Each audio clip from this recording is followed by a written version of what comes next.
Last video, we were talking about life as a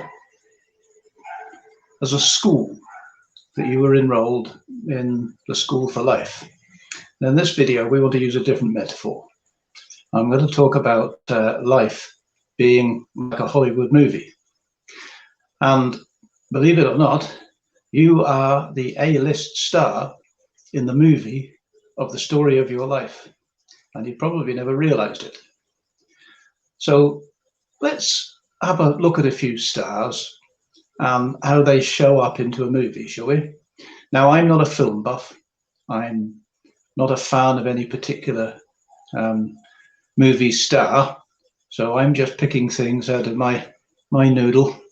So don't be too tied up with any of the names I mention or any of the things to do with Hollywood I mentioned, because it's not my forte. This is a metaphor, okay? I meant to pick the bones out of it, not go with strictly with the details. And I want to imagine that Johnny Depp, or if you're a girl, say Meryl Streep, was the A-lister that we were talking about. And let's look at the way that they get up or they end up in a Hollywood movie. Well, one of the first things is when you are a big star like Johnny Depp or Meryl Streep, first of all, you get to pick and choose the movies that you agree to be in. They are not jobbing actors which take anything that comes along and they just play their trade willy-nilly. They decide what roles that they want to play. They have their own reasons for picking their roles, but indeed that they pick them. And then when they show up to make the movie, they show up as the character that they're meant to play. This might sound a bit strange, but you can think about it that Johnny Depp and indeed Meryl Streep have never been in a movie. The characters they play are the things or the people that are in the movies that they make. For example, Johnny Depp wasn't in Pirates of the Caribbean. Captain Jack Sparrow was in Pirates of the Caribbean. Yes, it's a character portrayed by Johnny Depp, but Johnny Depp per se is not in the movie. What he does is he studies, he gets into the role. I believe they call it method acting, if indeed he's a method actor, but for all intents and purposes, we'll use that in this video. And they really get inside the role. They work out who the character is, in this case, Captain Jack, and they know enough about this character to know his motivations, how he's likely to act in various situations. And then he comes along and under directorial control goes through the script and the various scenes, as designed by the movie makers themselves. But a big star like Depp will get a certain amount of leeway or control in what goes on. If he's convinced that Captain Jack would not act in a particular way in a screen, he can go and say so. And the chances are that somebody will modify the script according to his input, because nobody knows Captain Jack better than Johnny Depp who's playing it. Similarly with the script. If he really feels that the script he's been given is out of character, he will speak up and something may or may not be done about it. This is really rather interesting when you think of a big star like Depp or who did we say, Meryl Streep, because they pick characters that may or may not be like their own character. Some actors, one of my favorites, Steven Seagal, he is Steven Seagal in all movies. Steven Seagal turns up, Steven Seagal acts like Steven Seagal, he reads the script as Steven Seagal would, and either you like it or you don't. I happen to like it, but I don't believe that he's a method actor. You basically get Steven Seagal. But when you get Johnny Depp playing Captain Jack Sparrow, you basically get Captain Jack Sparrow, a mythical character which Johnny Depp has breathed life into.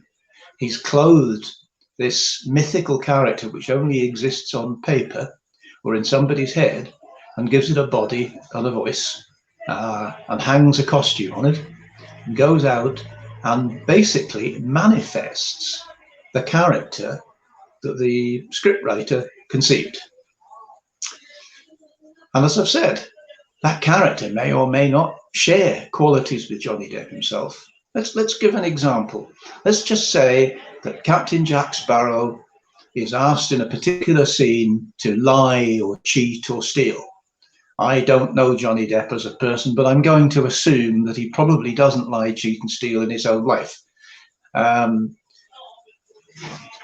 But lying, cheating and steal as Captain Jack gives him no problem whatsoever.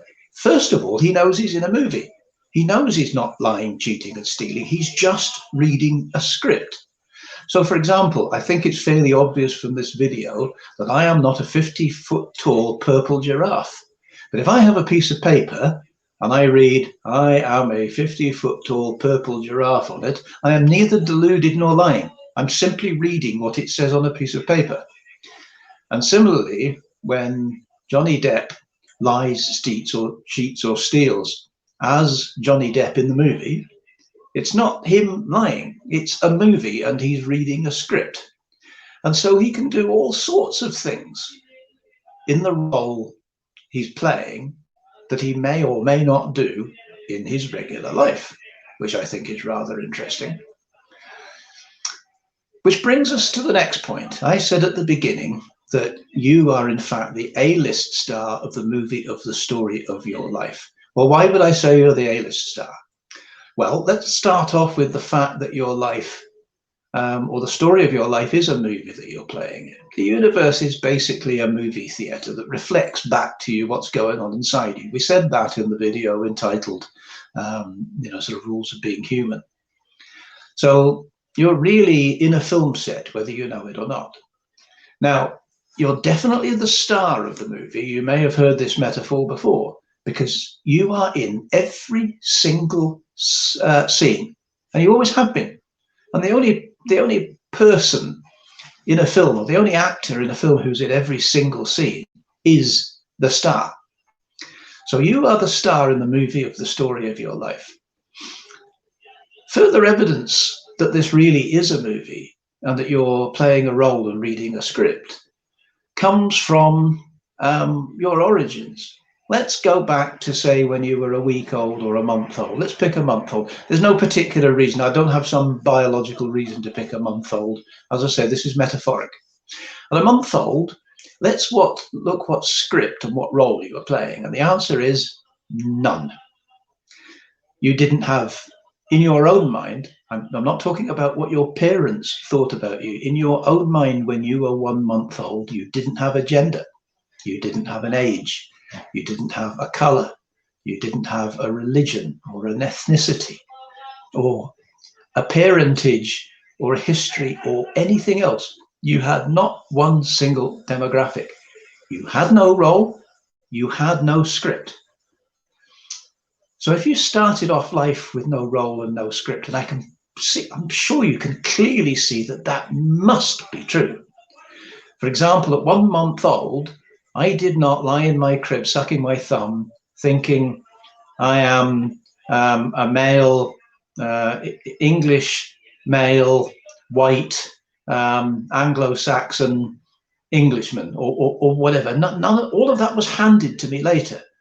When I started to talk and reason, those demographics were given to me, which is another powerful reason why we call this, you are playing a role and you are playing and you were given a script by other people, just the same as Johnny Depp was given the role and the script to play Captain Jack in Pirates of the Caribbean. Now, Johnny Depp has the luxury of knowing that he's in a movie, but you didn't. You absorbed the things that your parents lovingly told you for your own benefit, God bless them, I'm not criticizing them, as fact, not as a movie script or a movie role, but as fact. Somebody told you that you were a white boy and you were English. You believed that you were. That's the equivalent of Johnny Depp actually believing that he is Captain Jack Sparrow. I'm talking about outside the role of the movie, significantly outside the role of the movie, because I'm sure during the time of recording he probably does think that he's Captain Jack for a while, but I digress. So if you have been the star of the movie of your life, the whole of your life, how have you been showing up? Well, I should perhaps go back and say and reiterate that I said that you were an A-list star, and I'll tell you why. It's because you are better than Johnny Depp, or if you're a gal, you are better than Meryl Streep. In what way? Do I mean that you could play Captain Jack better than Johnny Depp? Probably not, but that's not what I mean. But you play the role that you were given and the script that you were given far better than Johnny Depp ever could. Now, I bet all of us have imagined at some times in their life what it would be like if the movie of our life was played by an A-list star. I know I have. And we imagine, wow, how wonderful we would look. We would be handsome and dashing, and we'd get the girl, and we'd do this, and we would do that, and we would do something else. It would be marvelous. It's a fantasy. And that's exactly what it is. It's a fantasy. Because if Johnny Depp, or what do we say, Meryl Streep, decided to play you in the story of your life, they would strive to be as authentically you as they could. So remember that embarrassing incident that happened that you didn't want anybody to know about? Well, they would faithfully reenact that as if they were you. You know, that horrible singing voice you've got and everything else that goes on? Well, they would faithfully recreate all of that, and they would do the best they could to portray you as accurately as they could. That's sad, isn't it? Because you just end up looking at your life being played by somebody who doesn't do it as well as you do. And that's the point. They could never do it as well as you do. I've no idea how long Johnny Depp or Meryl Streep would research before they do a role. Let's be generous and say they research for months. And maybe they spend a lot of time getting into the character and maybe talking to people about it and consult and everything else. Well, I'm nearly 68, which means I've had 68 years continuous experience being me.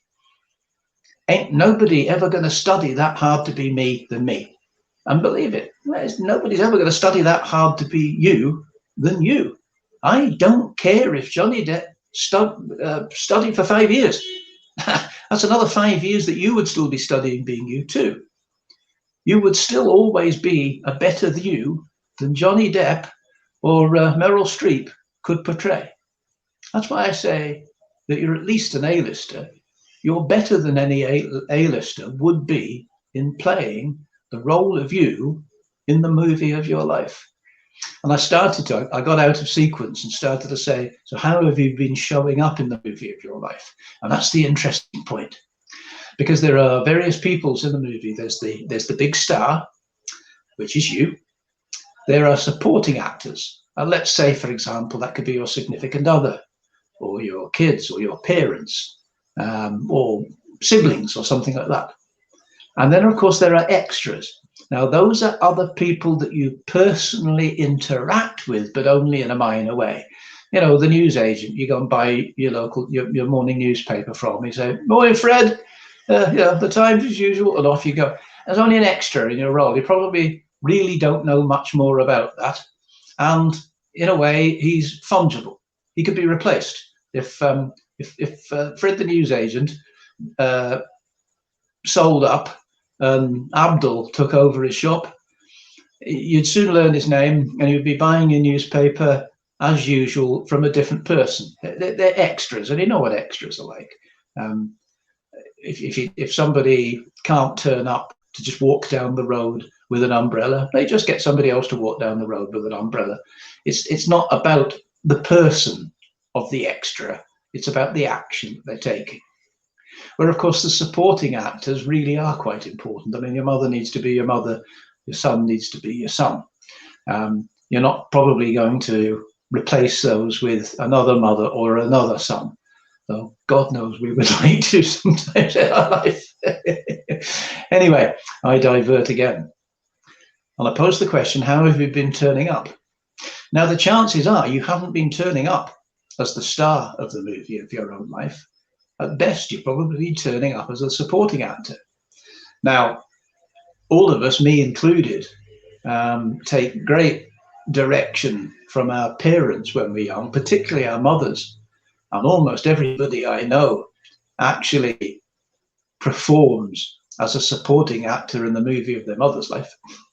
Yeah, sound familiar? And it probably extends to various other significant relations as well. And when it comes to things like, say, the government or organized religion or megacorp that you work for, you're probably just an extra.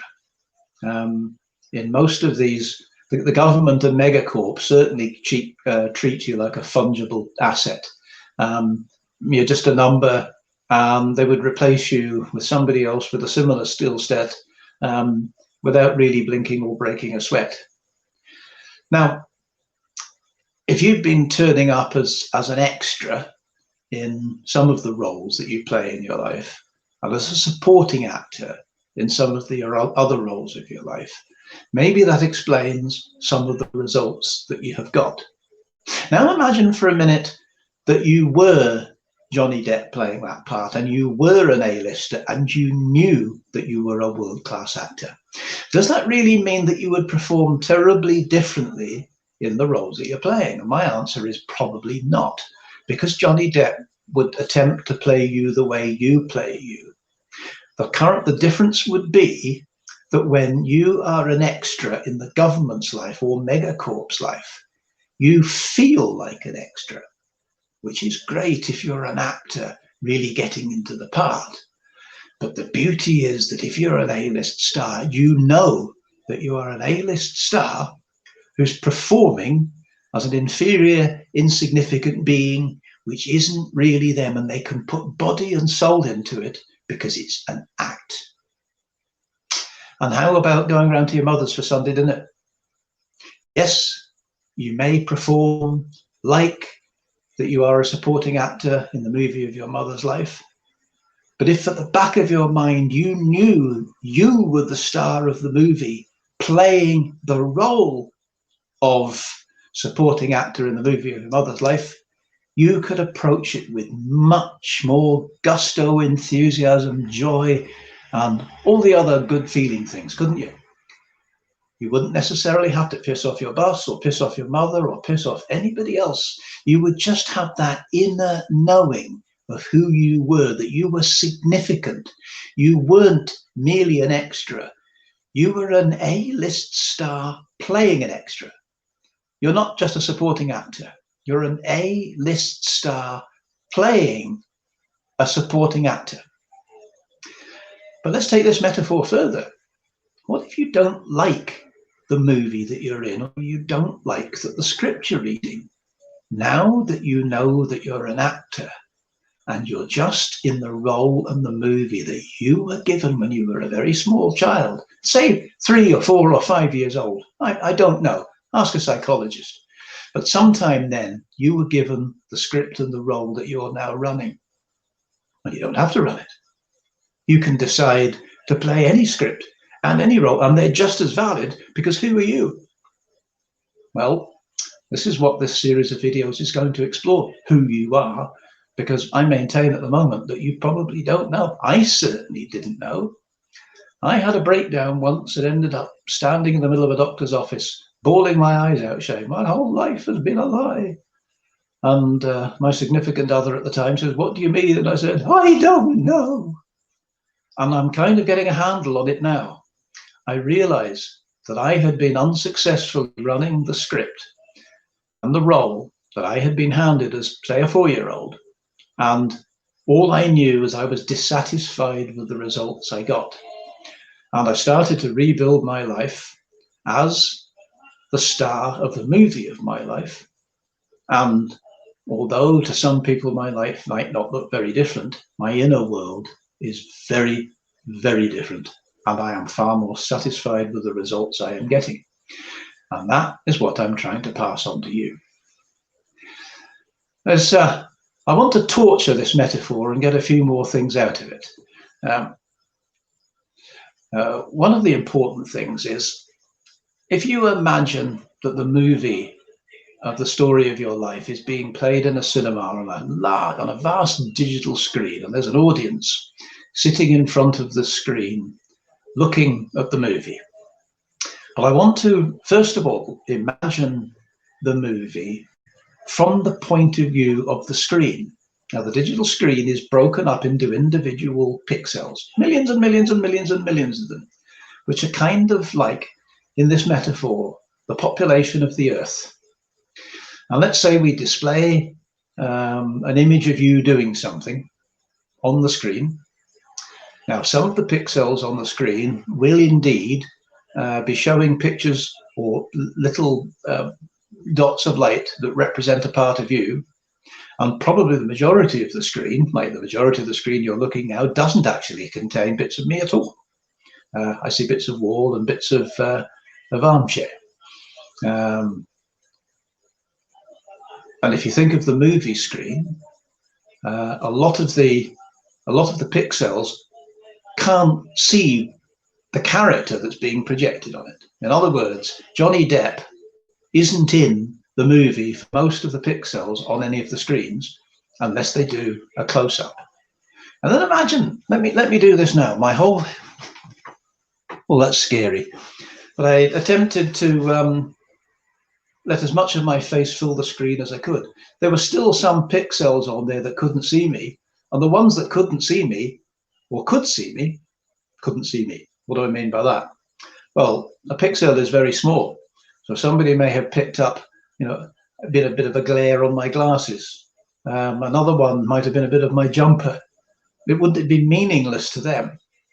The only person who can make sense of all of the individual pixels, all the millions and millions and millions of pixels, all the millions and millions and millions of people in the world lumped together, are the audience.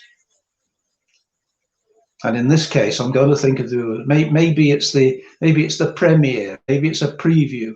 So the director, and in this case, I'm thinking of God, the director of the whole universe, is the only one who can see what all his actors and all his pieces are doing that make any sense. So to you and me, we're going about our daily lives thinking, I wonder what this is all for.